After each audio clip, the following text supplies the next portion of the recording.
Hi guys and girls, and thanks for joining us again today for another Team LRF podcast. Today I'm joined by Ryan Baptiste. If you don't know Ryan is one of the leading men's physique athletes and one of Europe's leading men's physique athletes. Ryan, how you doing? I'm good, man. I'm good. I'm happy to be on your podcast. Yeah. Interesting. Yeah, sure. Ryan, Olympian, Arnolds Classic runner-up. You know, rewind the tables 5 or 6 years ago. How does that feel to hear those words, Olympian, Arnolds Classic runner-up? You know, how does that feel to hear that? No, like you saying that now, it does kind of represent kind of the effort that I put in through the years. You know, I've been in this sport a long time, and you know, me still hearing that, you know, knowing that I'm still there, you know, especially like, you know, moving with the times and the amount of competitors in this industry now, and I can still hear that. You know, that feels good, I guess. Yeah, sure. Yeah. Ryan, you are probably one of the most relaxed competitors I've ever met. When I see you when you're 4 weeks out or 3 weeks out or 6 months out, always got a smile on your face, always chilled, got the kids running around you, not bothered. What's the secret, right? Tell me the secret. I think the first one is time in. So meaning like I've been competing since 2009. So I think that helps. You know, I've learned from like what I should do and what I shouldn't have done.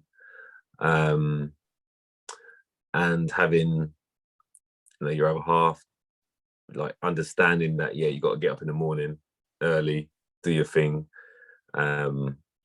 But what I do at the same time, I make sure I do certain things. Okay, so it's not just a one-sided thing where I'm just doing cardio, my meals, head down, don't talk to no one. I can't do that. So I've learned how to make sure I integrate everyone, you know, so it helps me actually carry out what I need to be done, what needs to be done.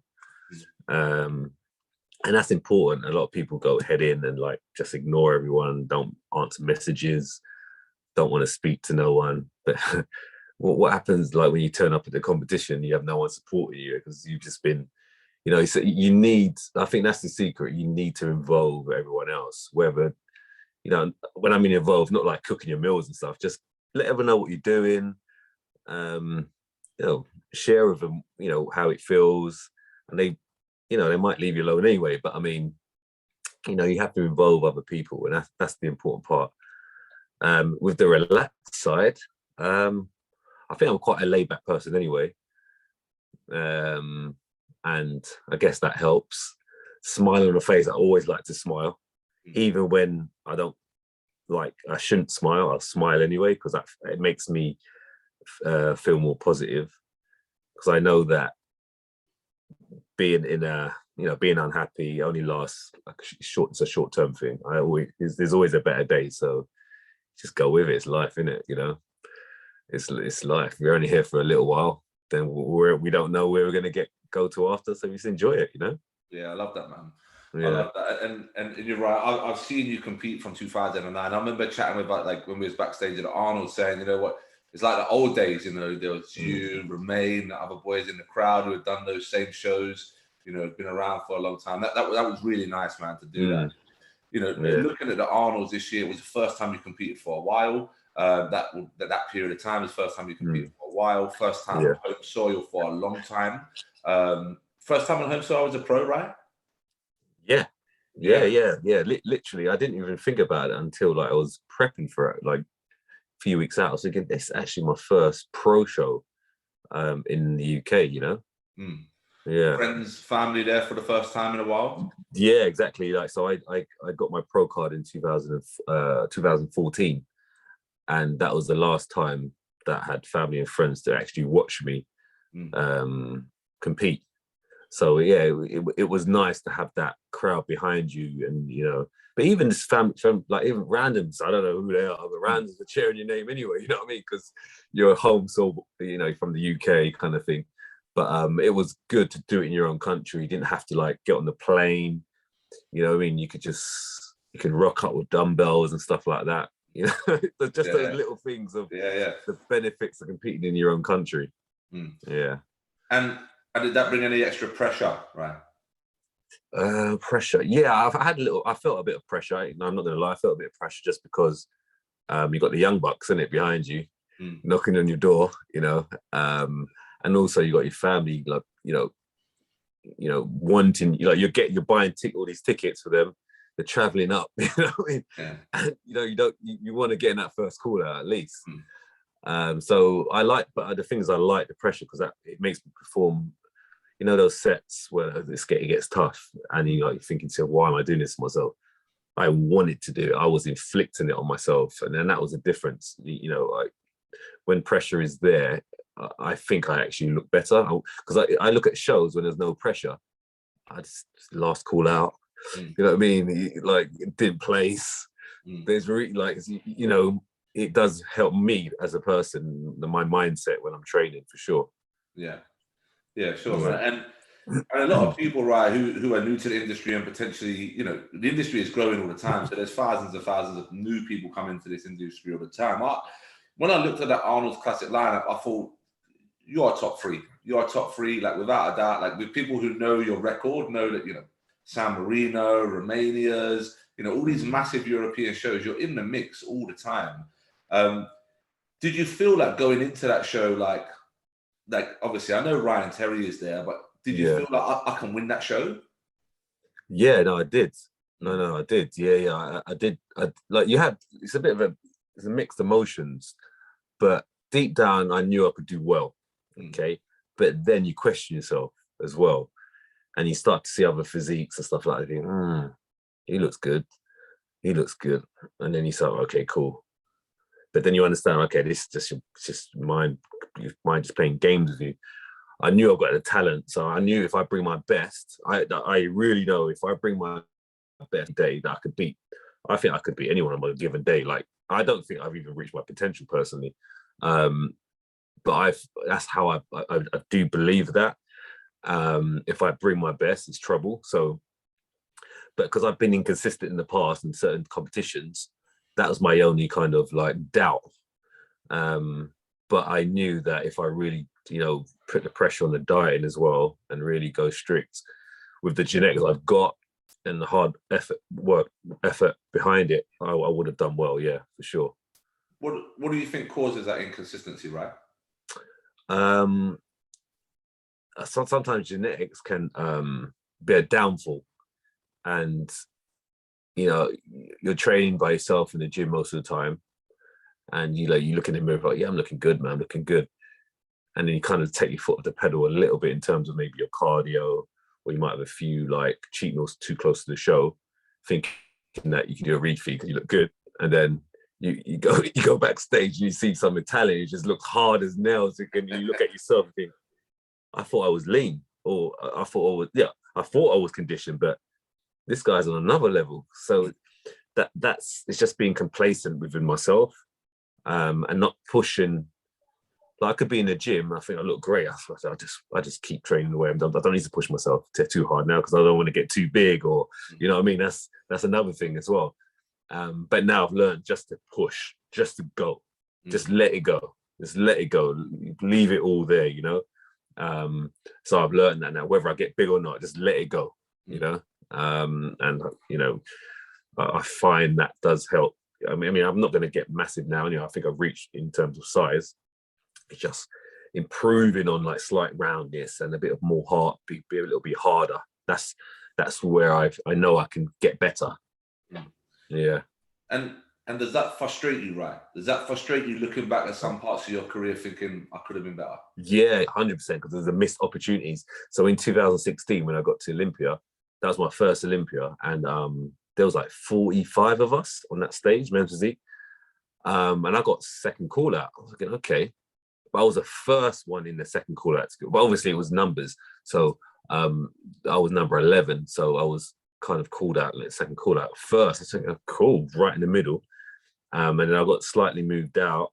But leading that show, like I mentioned before, I did what I was having a few cheat meals because I thought I was in shape. I was posting all these videos. Back then, Instagram, you just, you post a video, it just goes boom, especially when you're lean. And then I think I got a bit hyped. I think I got a bit what's the word? No, I can't remember the term, but basically I thought I was ready. So I just kind of eased off, took my foot off the pedal, even going to the Olympia, bro. And I had a sugar carb, a carb with a lot of sugar about 2 days before, because one, I couldn't handle a diet, and two, I thought I was ready. So I thought, yeah, I could do it. I did blow up. I was real full, but I could have been harder. So it was just down to the diet. So that was a missed opportunity to be top 10. I was 11th in that one. Being top 10, you get back on the stage, just top 10, and that's when you get into the photos and the media. So I missed out on that. So yeah, it's just kind of believing the hype prior to a show.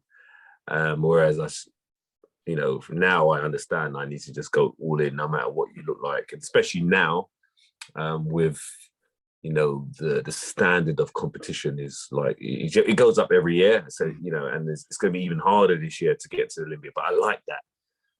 So I can't there's no complacency. It is going in. Even from the UK, there's some crazy physiques coming through. So I know, they're knocking on the door already. They want to beat me. That's cool, and I like that.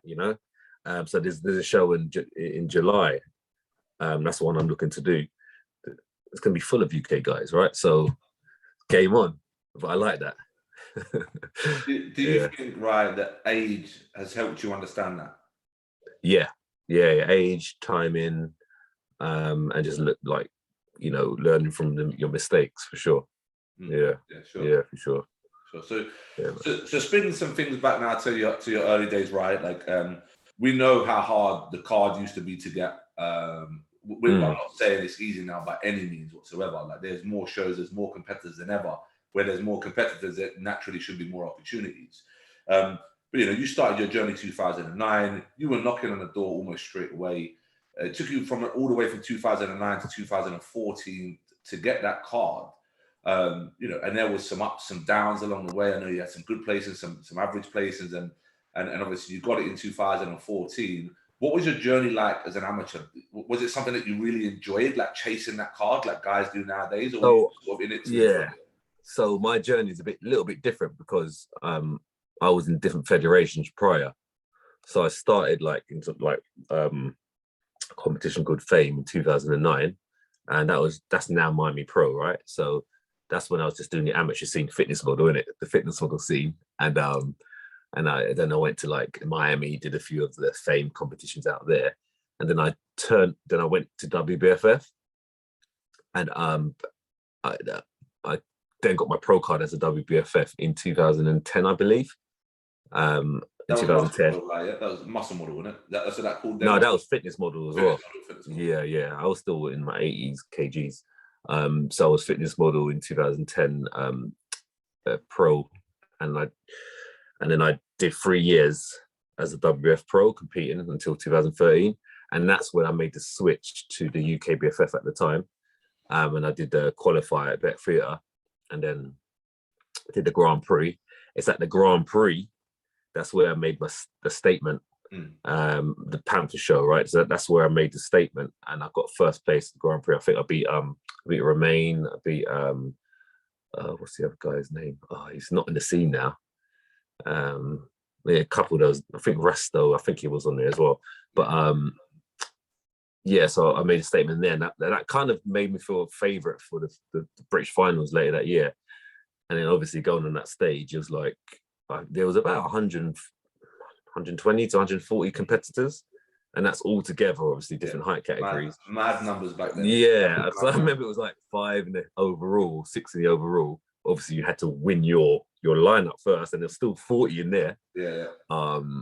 So yeah, and then obviously it was only one pro card available, and luckily I got that vote. But like you said, even though there's more opportunity now, there's loads more competitors at a higher standard, so it kind of works out the same, if you know what I mean. Yeah. I remember those final days, mate. There were so many competitors, they couldn't bring them all at once. Remember, they used to do there was 3 rows. There's 3 rows, and you had to just wait your turn until you get to the front row.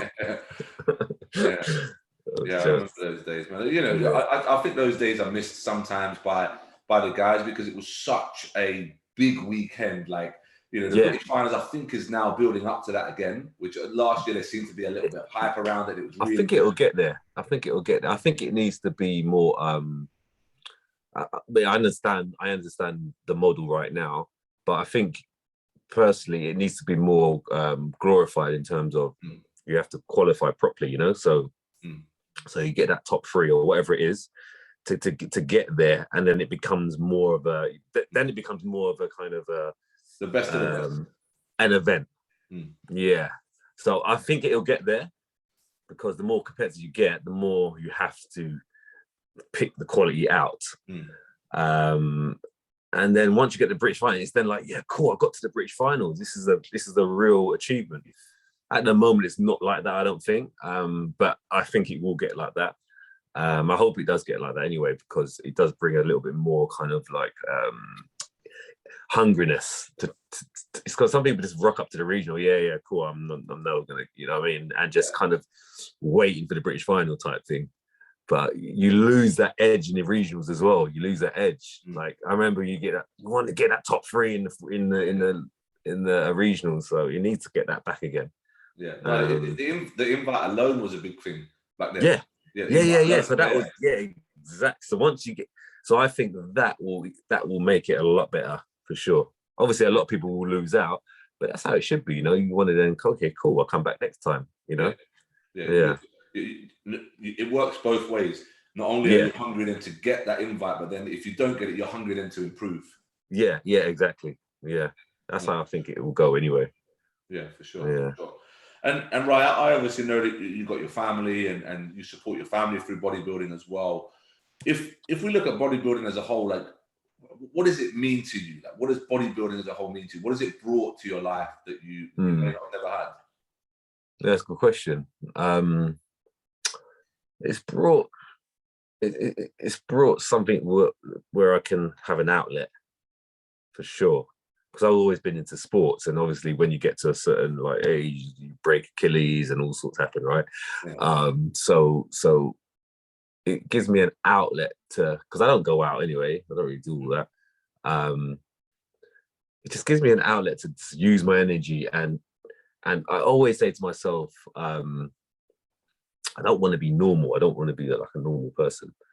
I want to feel different in some way. Yeah. So this gives me something to feel and look different, even though I don't like attention, but I still want to feel different. So it kind of gives me that outlet. That's what bodybuilding, and also as well, it gives me. I mean, to be honest, if I didn't compete, I don't know, because I like challenge. I don't know if I'll be in this. I wouldn't be in shape like I am now, I don't think. So it gives me something to be excited about every year. I'm not sure what I'm going to replace that when I stop competing, but we'll get to that when we get to that. But that gives me that excitement. I might even go gaming or something, go do some gaming gaming competitions, Call of Duty. But no, but it gives me that excitement to me, and hopefully as well, like me doing all prepping food in front of the family as well. Like little kids, they're a sponge. They suck these things up. Like they ask me questions about what's that do, or what does that do, why are you doing that? So hopefully it educates as well, and gives them, you know, a healthy upbringing and a healthy life when they get older as well. So, you know, I think bodybuilding is something that personally is something that gives something positive to, you know, to my life, you know. So yeah. What happens, right, if your kids turn around and said, I want to be a bodybuilder, daddy? What age though? They see you doing it. Like I knew I wanted to go and train when I was like 14 or 15. I don't know about. Oh, okay. They turn around and say, Dad, I want to be a bodybuilder and I want to go down the route of bodybuilding. What would you say? Yeah, I mean, if you want to, I mean, you see me, like, say at 14, 15, they would have seen me do like training and stuff. So if you want to, but it does take a lot of sacrifice, as you can see. It's not the easiest of sports because it's a 24-hour thing. You can't really, you know, if you're serious and want to be your best, want to be the best, you have to be doing it, 364 days a year, maybe have Christmas Day off, but what I always say to, like, just kind of like, because I've jumped from loads of things to loads of things in the past, so whether they stick with it or not, that's the part of their journey, isn't it? That's part of learning their journey, and you can only do something to find out if you want to continue it or not. But yeah, crack on, do it, crack on and do it. They will land in a place that they want to do, something that they want to do at some point, I like that. Open up the door and then just let them see if they want to, keep exactly, but I think as well, what it does, it shows them discipline, whatever. Like, I try and show discipline whatever I do. So when I came second at they were there, right, at the Arnolds, they said, "Oh, Dad, you come second. Ryan Terry won." I said, "Yeah, he was a better man on a date, and I know I'm going to get better, and I'm going to come back again and do it." So it gives them, like, even if something doesn't go their way in life, they still got to carry on and progress and become better. Always try again. So even things like that, they're learning without even knowing. Yeah, 100%. Yeah, 100%. And you touched on the Arnolds again there, right? So again, I was lucky enough, and I am lucky enough to go, be backstage at a lot of these shows, and I see you walking around again. You're chilled, you're relaxed. You see a lot of these guys who are very tense and vent up and stuff like that. When you're going through sort of your pre-stage ritual, obviously everyone is very, very different. Some people are headphones on, don't talk to me, hood up. I see you, and I know you've got your headphones on, and I don't talk to anybody backstage, because I know everybody likes to do their own thing. But what are you thinking about when you're backstage and just about to go on that stage and doing your pump up, eating your crisps? What are you doing?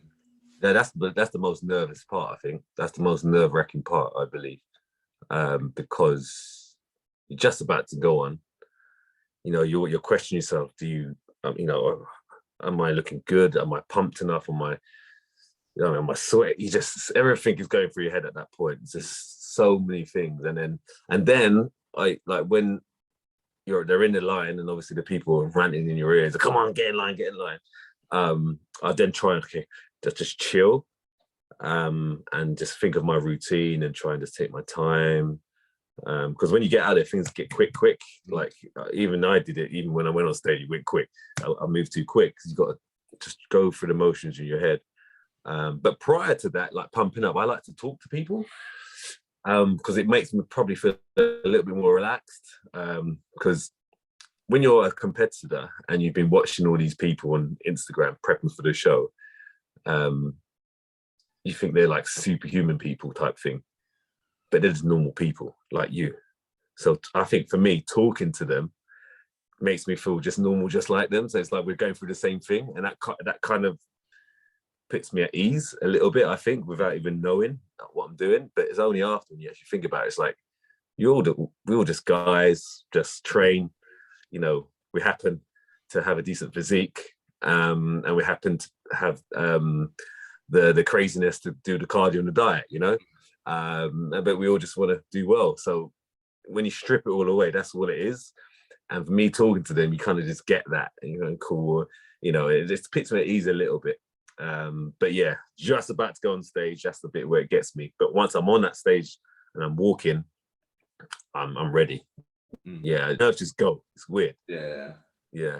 Is there anybody backstage, right, who you spoke to and you've ever thought that person is good and bad, just not what they seem on social media? Because I know I've met guys at shows, and on social media they're out there, they're jumping around, they're crazy, and I talk to them backstage, and it's not almost like boo to a goose. And again, on the flip side of that, I know guys come across real cocky on social media, and I talk to them, and they're the most coolest guy in the world. Yeah, I'm trying to think. I'm trying to think, because I knew obviously I've known a lot of them for a long time,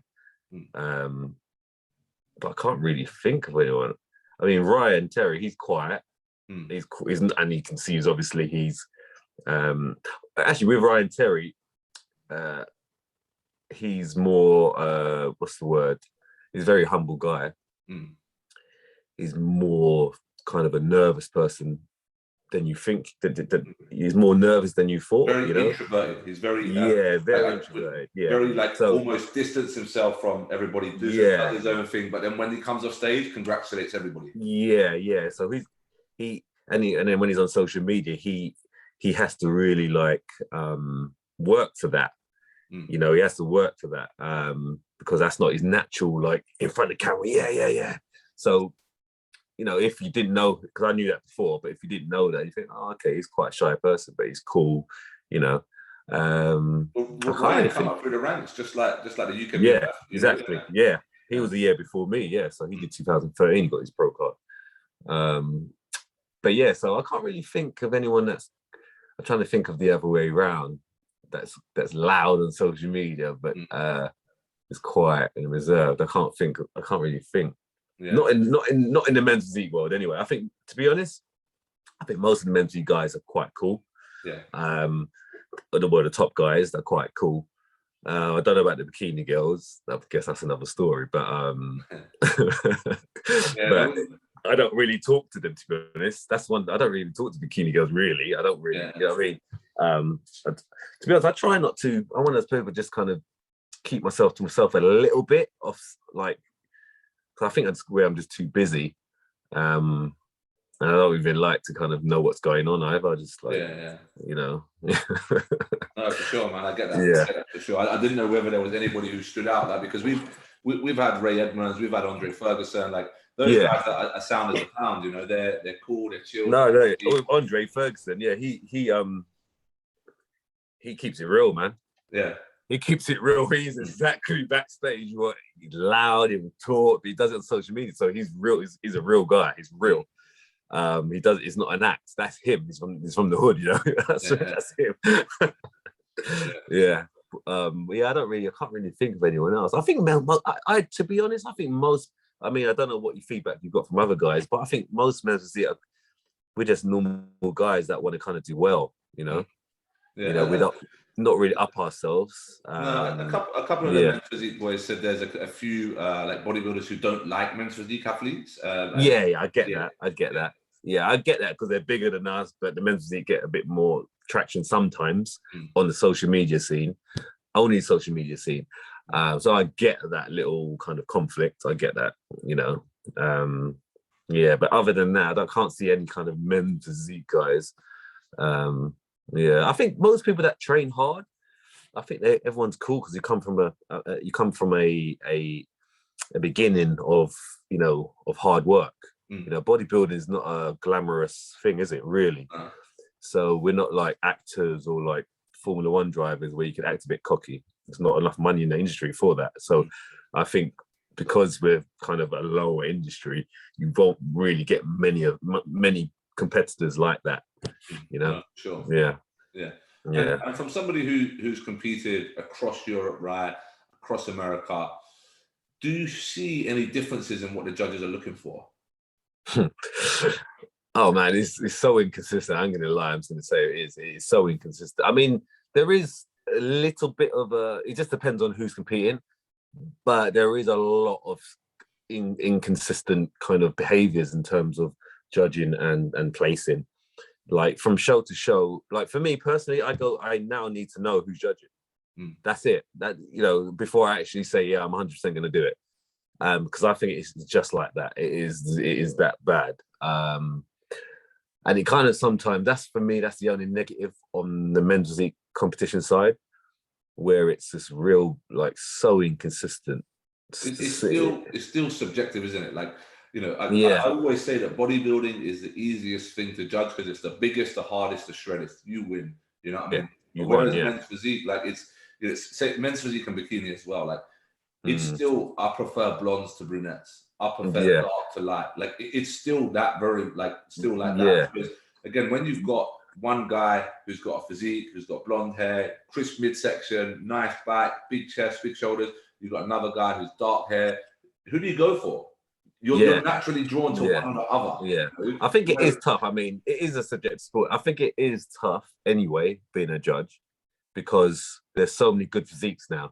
So if you had, you know, competitor A and competitor B, they're both really good physiques. it's down to the judge who they like in the end of the day. So that person might even, there might even be 5 really good physiques. Yeah. And the 5th guy, the guy that comes 5th, has got a really good physique, and people wonder why he didn't come first. But did they see the other 4 physiques? They're probably just, so it's just who that judge or judges panel like, you know. But I just try and go with the principles of, right, okay, cool, your body needs to look beautiful. So, okay, cool, you need to be nice and proportionate and hard. That's as long as you can try and hit that, you know, then then it's in their hands at the end of the day. But I try and be undeniable. Like in my head, I try and be undeniable, you know, to give yourself the best chance. But I've realized now, if you're hard and shredded and maybe a little bit flat, you might be able to still win, you know? Yeah. But I remember, I don't know especially if in Europe. Especially in Europe. 100%, man. I don't know if you ever read any of Dorian Yates' side of things. He was always saying that he would happily come in flat than rather try and be big and full. Yeah. Especially if you've got a lot of muscle for your kind of category, then you can afford just to concentrate on dryness. You know, I think in the States, on average, I'm not going to say in particular, on average, you can maybe afford to be a little bit softer, but rounder. You can afford to a little bit more than in Europe. Yeah. The European judges, like, it comes from just the history of European bodybuilding. It's more of a harder look, crispy, really crispy, crispy look. Not necessarily like round and big. It's more just crispy. So those judges are ex-bodybuilders. So you got to think about it in that sense as well. And that's how I think about it. So, okay, cool. He's an ex-bodybuilder, so I think, and he's from Europe. All right, you know, you just try and just work things out, you know. Yeah, no, for sure. Yeah. And again, right, we touched on this a couple of times. There's a real good crop of UK guys now who are pushing it. You know, who are pushing it. You've got Emil top of the leaderboard. You've got Jeffrey second in the leaderboard. You know, you've got these 2 guys who are, you know, Emil turned pro a little while ago, but hasn't been an active pro. You've got Jeffrey turned pro last year and then clocked up a lot of points last year as well. Do you think we'll ever get to a point where we see a guy winning the men's physique Olympia from the UK? Yeah, definitely. I think it could be it could be sooner than we think. Just because even on the US scene, there's, you know, if you look good, you're going straight to the top real quick. You know, so you just need that. I think normally sometimes you just need that one breakthrough competition sometimes. Just to put you in front of one of the main head judges. And when the main head judges mark you well, you can compete everywhere else and do quite well. And that gives you the confidence as well to become a better athlete as well. So sometimes you just need that one good competition, good result at a good competition, and you can do it and then move your way up through the ranks and straight into first place. You never know. Ryan nearly did it. And so Rhea, for a private example, when she done the New York Pro, remember we went out to the New York Pro, we did that, and obviously that Tyler Mannion, head judge at that show, went on to next show. Yeah, and the judges know that, you know, Tyler's a great judge. He's an Olympia, head Olympia judge. He's placed her in the top 3. She's got to be good. We got to keep her there. Exactly. Yeah, you got it. So you got to get that one competition sometimes in front of the main people, and then you can do well. But I think the hardest thing is staying there. That's the hardest part. Yeah. Because you can get there, and then as the years go, you just start dropping because new people come in. And I think from a judge's point of view as well, if they see a really good physique and they're new and it's fresh, to them it's like, okay, cool, I like this. Something new, you know, a bit more exciting. And there you go, boom, they're in. That's why I think it's harder to stay there. Yeah, no, I agree. I think Andre would be a great example actually. Yeah, there you go. The scene. 5th at the Olympia, burst onto the scene, bang. Winning exactly. And even like but now he's kind of dropping back a bit because, you know, he didn't grab onto it maybe, or he had a few little, you know, ups and downs leading up to the shows. And before you know it, bam, new people are in his place, you know. So you got to, when you do it, it's hard to stay, because he could have got maybe top 3, top 2. You never know, you know. Yeah, I think he just missed that opportunity. It'll be hard for him to get back there as well now, because there's a lot more people. Yeah. So it's one of those ones. Yeah, once you grab it, if you win it, if you can win it, then you know you're there every year, you know. Yeah. And that's the bonus. But if you don't, then it's hard. It's not easy at all. I wish, one thing I always wish now when I would look back at the Olympia, well, thinking it was 2013 Olympia or 2012 Olympia, men's physique, whenever it came to, I wish I was on that stage. You know what I mean? Yeah. And you could have just won it. Like Mark Anthony, he won it back Yeah, then. Yeah. I mean, I don't even know why he's not. I would compete. I don't care. I would be competing every year. Yeah, because once you won the Olympia, you ain't got to qualify again. Yeah, exactly. I mean, he's got a decent physique if he trained properly, like kept training. You know what I mean? But just going to the Olympia is, you know what I mean? That's a win, and you know that's a win anyway. Yeah, no, for sure, man. And obviously Brandon taking the Olympia this year. Did you see that coming? Brandon, yeah, I mean, he like, I remember I competed with him in New York Pro in 2015, and he was standing next to me backstage. We were just talking. I was thinking, bro, I was thinking, you know, you can see already, like, this guy is going to do well. I think he come top 3 in that competition, I believe, in the New York Pro in 2015. So he's always been there. You know, he's got a very good all-round package as well. So yeah, he's quite consistent for the last three years, or however, like even 4 years. So yeah, it wasn't a surprise, but he's going to be pushed because there's a few other guys coming, like Diego, and obviously what's the other guy, that tall black guy? They're pushing. Yeah, Banks is pushing, and then you got all the old guys just hanging on now. You know what I mean? This is what I mean. These new guys, just, if you can come with a bang, you know, you're fresh and you look good, then it's hard to counter that. You know, it's hard. Yeah. Obviously, I know the answer to this question, Ryan, but people will always look at these men's physique guys and see them getting bigger, but I don't think they realize how big the classic guys are. As standing there face to face with these guys, how much bigger are these classic guys than the men's physique boys? No, they're bigger. I think, I mean, it depends on obviously the physique, but upper body, there's not much in it. They are bigger, but there's not much in it. But it's down below where it just, because that completes the classic physique. It's down below the glutes, the hams, especially the hams and the quads, is what just defines that whole thing. Like if a men's physique took off his trunks, his shorts, and put on the posing trunk, you can see night and day. Like the upper body's slightly smaller and the legs are smaller, you know. So it is a massive difference. But we've got bigger because they gave an extra how much pounds to the classic physique, so it allowed everyone just to go up a bit. Everyone's just to creep, you know what I mean? So once you do that, then we've got a bit more leeway to go up.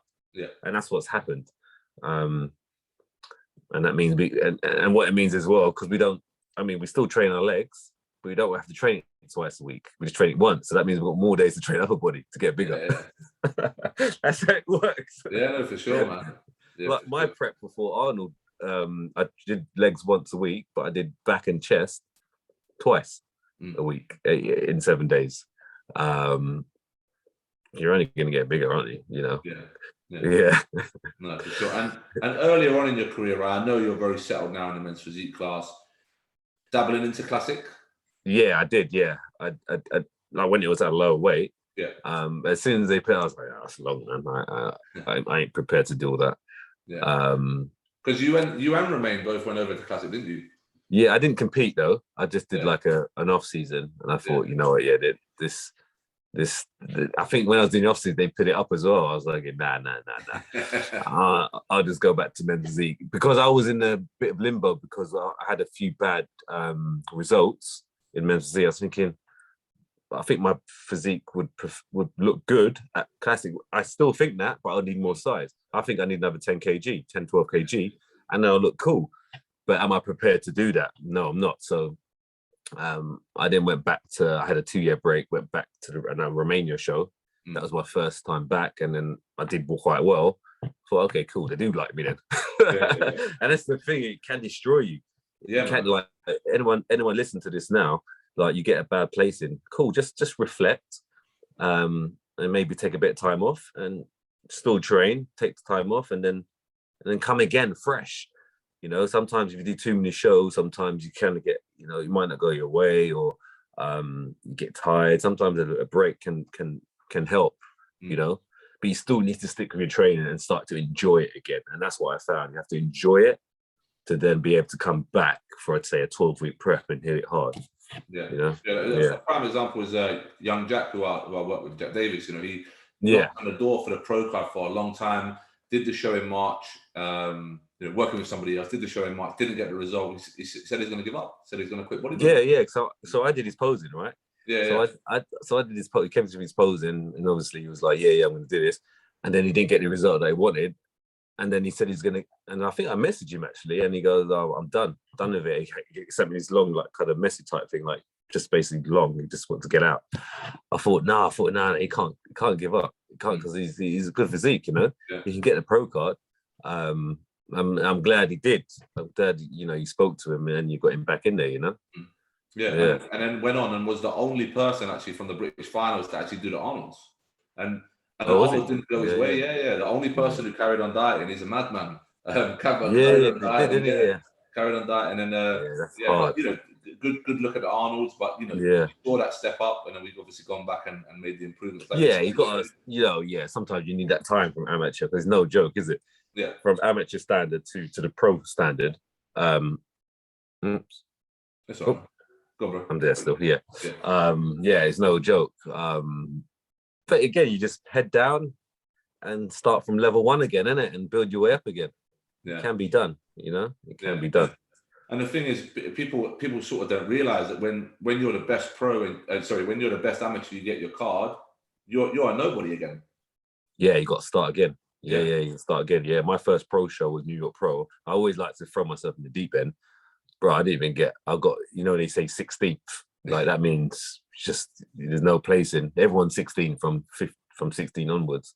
But then I looked at the result, the scorecard. It said I wasn't even there. So I was like, you just got, you just got to start again. Just got to start again. You know, your name's done. Your name was in the amateur scene. Now you got to try and build it up in the pro scene. But you got to love that challenge. You know, you got, because that's the only way you're going to get better. I can't believe the scorecard said you weren't there. Yeah. You could probably pull it. You could probably pull it up. Yeah, 2015 New York Pro. Yeah, it's a DN. I think it was DNS. Did not start or did not. That's terrible, man. It's bad. I didn't say anything. I just stood down, just left, and just. I just wanted to go there and see what it was about. That got me right, man. I never knew that. I never. First time you told me that story, man, I never known that. It? Oh yeah, right at the bottom. I was right at the bottom. Ryan John-Baptiste, DNS. I was like, cool, nice. Yeah. Yeah, you really have to start from the bottom. And that was Steve. And that was Steve, yeah? That was Steve. He was the head judge. And then now he's got, how many years later, he's got me a second place at the Arnolds, you know? Yeah, man. So, you know, you got to just keep going, man. Enjoy the process. You can't laugh, right? It'll get me going here, man. But yeah, no, man, that's for sure, man. I think people come off that amateur hype. They won the show, they got the card, and they think they're instantly going to go and bang the pro league. And like you said, unless you're Andre Dew, which there's not many of those guys around. Yeah, some can, exactly. Yeah, there's a few guys that can probably do something like close to that are UK guys, and still is an amateur, could probably do something, you know, because they've been pushing, knocking on the door, and they still haven't got it, but they really do look good. Yeah. You know, you just need that lucky break sometimes. But there are a few that could push it, and it will maybe need only a year or say, you know, a year to kind of like compete. But even if you're not, man, just in your own head, you just got to think to yourself, right, I'm ready to go again. Let's go. What can I do? You know, and then keep, like, so me now, obviously my aim is to, I mean, I guess it'll be another question, but my aim is to get to Olympia. That's my aim for this year. I know I'm, you know, say second UK. Let's say I'm second in the UK. So I've got a chance. There's a chance there. But I like that because that means it's not 100%. I need to be a slightly underdog. I need that for me to be able to train hard and diet hard and just get up in the morning at like 4 or 5 and do my hour, you know. So I need that to push me. Will you do the Arnolds again, right? Yeah, I think so. But like Laura, she asked me yesterday, "You gonna do the Arnold?" I was like, I've got until April to put it in, right? So I'll probably leave it to the day before, you know, to decide. But I think I might as well. Why not? It's in the country, isn't it? And try and like I probably will, to be honest, because I want to revenge that, and like Ryan Terry or not, I want to get that. I want to get that. I know what I need to improve as well, you know. Yeah. Sure. And I know what I can do to improve, which I didn't do before. Yeah, I might even hire you as a coach, bro, to get me there. Why not? Yeah, man. I got a few guys applying for that shirt. So you remember the young lad who the guy who won the Natties? Yeah. Good shape.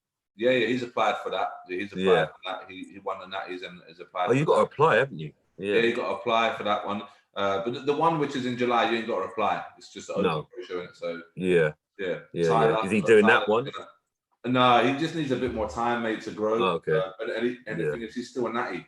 Oh man, that's good on him, man. Yeah, no, he's on it, man. He's good. First proper off season for him, mate. So yeah, I'm looking forward to seeing what happens. Yeah. Got Tyler Smith, who hopefully will get it as well. Like get the invite. Jackson applied again as well, and they brought Figure back in. You remember Barbara? Yeah, they brought Figure back in, so she's applied for it as well. So got a few. Oh, nice. Yeah. So that'll be exciting. Yeah, that will be good. Yeah, no, it will be good. I'm looking forward to the Arnolds this year because, to be honest, I think it's going to be an even bigger spectacle than what it was. My gosh, it was probably one of the best. Like for me, it was like in terms of just the actual whole arena, that was probably one of the best I've been to. Because when I did Olympia in 2016, it was inside the expo, so it wasn't really like that kind of spectacle. I think the closest one would be Romania. You saw it very serious lighting, right? Yeah. But I think because of the stage and the way it looked, I think Arnold's is the production is, and they got all the filming and the levels. Romania is incredible, but when you look at the crowd, it's not that big. Yeah. Where's that? Sorry. Romania. Yeah, no, the crowd just like it's a nightclub, isn't it? Yeah, it's a casino or something, isn't it? But the production is incredible, but the crowd probably not massive for the size. Yeah. So I guess Arnold has to do it then because there was how many? Was it 5,000? 5,000, yeah. Yeah. It was big, man. Because I remember just walking out on that stage and looking. I was thinking, man, this is the one. This is the one. You know, and just watching the footage back as well. How crisp that footage looked, you know. When you look on that big screen, it's crazy. It's crazy. It's good, man. I think the production is only going to get bigger and bigger. I think they're going to be looking at 7,000s and 8,000s, and then I think they can because they can build it back, can't they? Yeah. And I think the goal when I spoke to Ian, the goal is actually to fill the stadium at the NEC, which is 13,000 people. Oh, that could happen. 100%. Yeah, that could happen because there was people that couldn't get tickets for this one, or didn't rock up because of obviously the sea thing. Yeah. And with that being said, if that's then obviously hopefully calmed down by then you're going to get more people coming. You know. Yeah. I think that could happen, man. And I said to a couple of the amateur guys that I got, man, imagine that. Imagine doing your pro debut in front of 13,000 people. Yeah, it's probably the best time. It's the best thing to do. 100%. Best thing to do. Yeah, because what they're doing now as well in the UK, I don't know if you've seen that, is if you win the Ben Weider or you win the British finals, you get automatic invite to the Arnolds. Oh wow! So when is the finals then? Before the Arnolds? Yeah, so you got the Ben Weider, which is in April. You got the finals, which is in July. So yeah, you got to hold on when you're dieting. But imagine British finals is in July. British finals in July now. Yeah. Oh wow! That's quick. Yeah. So they brought that forward, and then if you win the Ben Weider in April or the British finals in July, in any of the classes that they got at the Arnold, you get automatic invite into the Arnolds. As an amateur, as well as a... So you win as an amateur, you get your card at the finals of Ben Weider, then you get pro show invite. Straight in there, straight in. Yeah, that's the one, man.